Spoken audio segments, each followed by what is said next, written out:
जिंदगी भर साथ रहे लोग मौत के दरवाजे पर क्यों अजनबी लगने लगते हैं। नमस्कार दोस्तों, आज हम लेकर आए हैं भुवनेश्वर प्रसाद श्रीवास्तव जी की संवेदनशील रचना माँ बेटे। आइए शुरुआत करते हैं। चारपाई को घेर कर बैठे हुए उन सब लोगों ने एक साथ एक गहरी सांस ली। वह सब थके हारे हुए खामोश थे। कमरे में पूरी खामोशी थी। मरने वाले की सांस भी थकी हुई सी हारी हुई थी। 3 दिन से वह सब मौत की लड़ाई देख रहे थे और उसकी जीत का इंतजार कर रहे थे। पड़ोस के लोग खाली वक्त में आते, दरवाजे में घुसते ही मुंह सुखाकर किसी एक से धीमी आवाज में पूछते, डॉक्टर क्या कहता है, या ऐसी ही और कुछ कह मरने वाले का बुझा हुआ खाली मुंह देखकर सलाह या आलोचना के कुछ लफ्ज कह चले जाते। वह सब दुनिया के साथ घूम रहे थे। सिर्फ मरने वाला धीरे धीरे तेजी से अलग हो रहा था। चारपाई को घेर कर बैठने वाले दुनिया में ऐसे वक्त जो होता आया है कर रहे थे, और जो दुनिया में होता आया है उसके लिए तैयार थे या तैयार हो रहे थे। मरने वाली उनकी माँ, नानी और दादी ही तो थी। बड़ी लड़की कुच्ची गो भाई के 2 खतों पर नहीं, उसकी लड़की को बच्चा होने वाला था, पर तार पाते ही अपनी लड़की को लेकर चली आई। बड़ा लड़का रेलवे की नौकरी में रात की ड्यूटी करता है, उसके लिए सुबह पराठे कौन और कैसे बनाता होगा। छोटा लड़का अब तो फ्लाश की बैठक नहीं जमाता है। इससे माँ की बीमारी या मौत से उसका कोई रिश्ता है, यह वह कभी कभी जानना चाहती है। छोटी अभी जवान है, अभी 3 साल हुए उसकी शादी हुई है। छोटी भाभी से बड़ी की चुगली खाती आई है, आज भी खाती है। माँ की बीमारी या मरने का अवसर वहां किस तरह पड़ रहा है, न जानती है, न जानना चाहती है। बड़ा लड़का अधेड़ हो चला है, घर से अलग हो गया था। उसकी बीबी को अलग चूल्हा जलाते आज 17 साल हो गए। मरने वाली से उसे 1000 शिकायतें हैं, आज वह उन्हें भूल जाना चाहती है। बीमारी के खर्चे और शायद श्राद्ध में भी आधा देने को तैयार है, पर वह छोटे के हाथ में रुपया न देगी। कौन उससे झगड़ा मोल ले? ना, वह इस झगड़े में न पड़ेगी। छोटी बहू 5वीं बार ये कहने के लिए बेताब है कि बड़ी बहू कल शाम को रोते हुए बच्चे का झूठा बहाना कर सो गई। सिविल सर्जन को वह बुला लेती, पर बड़ी बार बार सिविल सर्जन क्यों चिल्ला रही है? क्या उनके सिवाय यहां सब देहाती गधे ही हैं? दोनों लड़के एक दूसरे से काफी अरसे से दूर रह चुके हैं। आज एक साथ पाकर कुछ अजब सा जान रहे हैं। थर्मामीटर दोनों एक साथ देखते हैं, दवा की खुराक दोनों एक साथ देखते हैं। वैद्य जी से दोनों बातें करना चाहते हैं। इनके अलावे बच्चे हैं, उनके माँ बाप उन्हें घेर घेर कर कहते हैं, बेटे बेटी। नानी दादी जा रही हैं, देख लो। मरने वाली के कान के पास कहते हैं, अम्मा। पोता नाती पैर छू रहे हैं, असीस दो। मरने वाली आंखें चौड़ी करती हैं और कुछ बुदबुदाती है। वही अकेली तो मर रही है, वही अकेली तो जोती जा रही है। 75 साल कड़ाके की गर्मी, झाड़े, बरसात में जो जीवन कड़ा और स्थिर हो चुका है, आज वह फिर बिखर रहा है।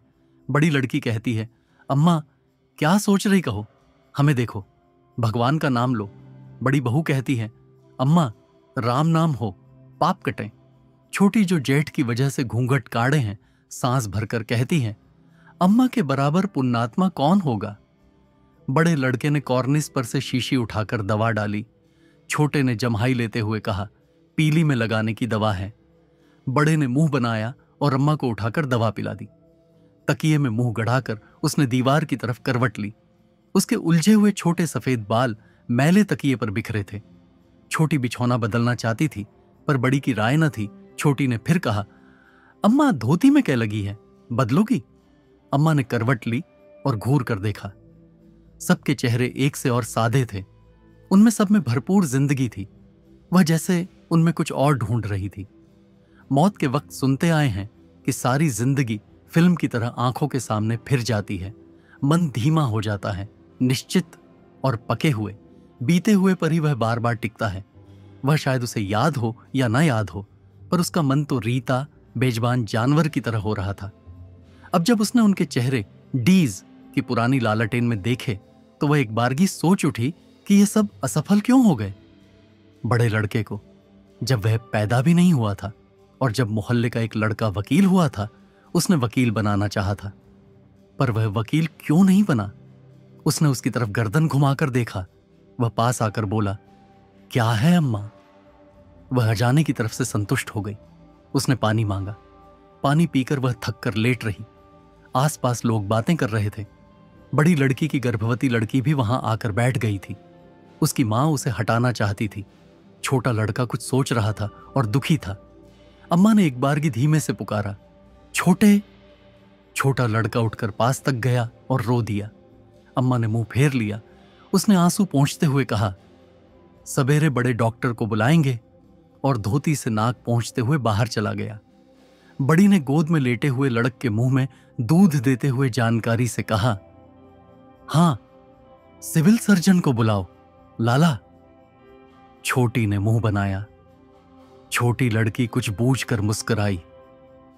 बड़ी लड़की ने अपने बने हुए दांत निकालकर कहा, कितना लेगा बहू?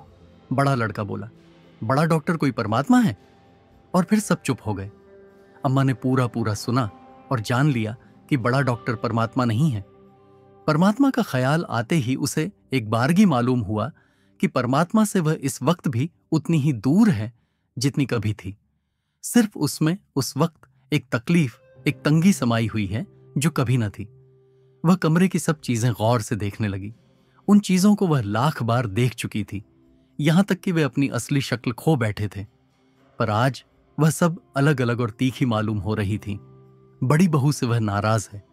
एक मर्तबे उसने गुस्से में यह भी कह दिया था कि मरते वक्त मैं तेरे हाथ का पानी भी न पीऊंगी।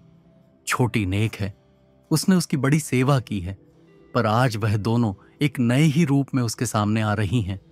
वह देख रही है कि वे दोनों गरीब हैं, दोनों लाचार हैं। क्यों लाचार हैं? वह सोचने लगी, यह भूलकर कि वह खुद लाचार है। वह फिर बुदबुदा उठी, कुचो कुचो। बड़ी लड़की आंचल संभाल कर उठी, पर अम्मा का चेहरा तब पत्थर की तरह सफेद हो चुका था। वह उसे गौर से देखने लगी। बड़ी बहू, अम्मा कुछ सोच रही हैं। बड़ा लड़का, मोह माया घेरे हैं, दुनिया अजब तमाशा है।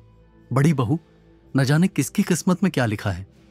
एक गहरी सांस लेकर छोटी बहू धीरे से, बाबूजी की बात सोच रही होंगी। पर अम्मा, बाबूजी अपने पति की बात नहीं सोच रही थी। वह सब बहुत दूर था। वहां तक घिसट कर पहुंचने में मन में ताकत नहीं रह गई थी। वह इन लोगों से दूर दूर धीरे धीरे चली जा रही थी। वाकई ये सब लोग असफल रहे। एक आदमी मरते वक्त ही दूसरे की इस बेमतलब और शर्मनाक असफलता को पूरी तरह जान सकता है। कुच्चो एक जमाने में हसीन उमंगों वाली थी। पहली संतान, माँ बाप की लाडली, हौसले से ब्याही गई, पर यही नहीं कि समय सूरमा से हार गई हो, पर रीति रीति हो गई। अम्मा का एक वक्त इस पर अटूट प्यार था, जो बाद में बड़े लड़के के हिस्से में पड़ा। वह भी असफल रहा। अम्मा ने इन सब के लिए गहरे रंगों के पैटर्न बनाए, पर वह सब टूट गए। इनमें से एक भी उसके नजदीक न था, उसका न था। इस वक्त तो उसके वही अपने थे जो बिल्कुल पूरे पूरे उसके बनाए थे। हो सकता है उसने उनसे बहुत ज्यादा चाहा, पर क्या हुआ? किसी को अपनाना कुछ कम है। आधी रात को वह सब जमीन में बिस्तर बिछाए सो रहे थे। सिर्फ अम्मा जाग रही थी और जैसे डूब रही थी। ताज्जुब है कि उसकी तकलीफ भी डूब रही थी। वह दूर दूर की बातें सोचने लगी, बेमतलब, बेजोड़। कोई मकान, कोई कभी का देखा हुआ आदमी। वह अजीब आवाजें सुनने लगी, पर यह हालत बहुत देर तक न रही।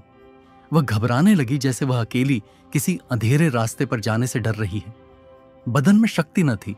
वह बहुत दिन हुए जान चुकी थी, इसकी आदी हो चुकी थी, पर इस वक्त वह उस शक्ति के लिए लड़ने को तैयार हो गई। और सब सो रहे थे। वह उनके नथनों की आवाज सुन रही थी, पहचान रही थी, पर यह सब उसके लिए क्या है जब उसके ही अपने जिस्म में शक्ति न थी। वह तो उसके लिए लड़ेगी। उसके चेहरे की शांति गायब हो गई। वहां एक कड़वे संग्राम ने जगह पाई। उसका मुंह तीखा और भी बेजान हो चला। बड़ा लड़का इत्तेफाक से जाग उठा। वह कोई अप्रिय सपना देख रहा था। उसने खांस कर सिरहाने रखा पानी पिया और उठकर अम्मा के पास आया। झुककर धीमी रोशनी में उसने उसका मुंह देखा। सिरहाने खाट पर ही सर रखे सोती हुई छोटी बहन को जगाना चाहा, पर फिर अम्मा के बाल संभालते हुए बोला, अम्मा। अम्मा ने चौंक कर उसकी तरफ देखा और वह अंदर का संग्राम जैसे धीमा पड़ गया। उसमें उसे थोड़ी सी शांति मिली। बड़े लड़के ने फिर पुकारा, अम्मा। अम्मा फिर जैसे सोते से जगी। उसके पूरे पूरे मन ने लड़के को पहचान लिया। वह एक पल के लिए उसके सिवा सब कुछ भूल गई। उसके स्तनों से एक गहरी और तीव्र लालसा बह उठी, उसे कुछ दे डालने को। कुछ। पानी पियोगी? लड़के ने कहा। अम्मा के अंग अंग ने कुछ बोलना चाहा, पर वह बोल न सकी। संग्राम फिर शुरू हो गया। उसने मुंह फेरकर जोर जोर से सांस लेना शुरू किया। बड़े लड़के ने कुछ घबराकर उसकी दोनों बाहों पर हाथ रखकर कहा, क्या है अम्मा? अचानक अम्मा ने पाया अपने अंदर एक पुरानी पहचानी हुई लपट को तीर की तरह सब तरफ से घुसते हुए। उसने जाना था कि यह लपट हमेशा के लिए बुझ गई है, पर इस वक्त, इस समूचे और सच्चे संग्राम के वक्त, इसके छू भर जाने से वह पुरानी लपट उसके रोए रोए में नाच उठी। वह सिहर उठी और अब सारा संग्राम उस लपट की ओर मुड़ गया। बड़ा बेटा कांपती हुई अम्मा को मजबूती से थामकर उसके बिल्कुल नजदीक आ गया था, यहां तक कि उनके सीने मिल गए और वह लपट और तेज हो गई और कमर के नीचे के हिस्से में बढ़कर उसकी पिंडलियों में चक्कर काटने लगी। उसने मुश्किल से अपने कमजोर हाथ उठाए और एक प्रेत के स्पर्श की तरह उसकी पीठ को सहलाने लगी। सारा संग्राम खत्म हो चुका था। सिर्फ उसके कमजोर मरते हुए हाथ एक अंदर की प्रेरणा से बेटे की पीठ पर घिसटते रहे और फिर धीरे धीरे मर गए। बड़े ने आज तक किसी को मरते ना देखा था, इसीलिए वह किसी को वक्त पर जगा भी ना सका। अगर आपको यह कहानी पसंद आई हो तो वीडियो को लाइक करें और चैनल को सब्सक्राइब करना ना भूलें। धन्यवाद।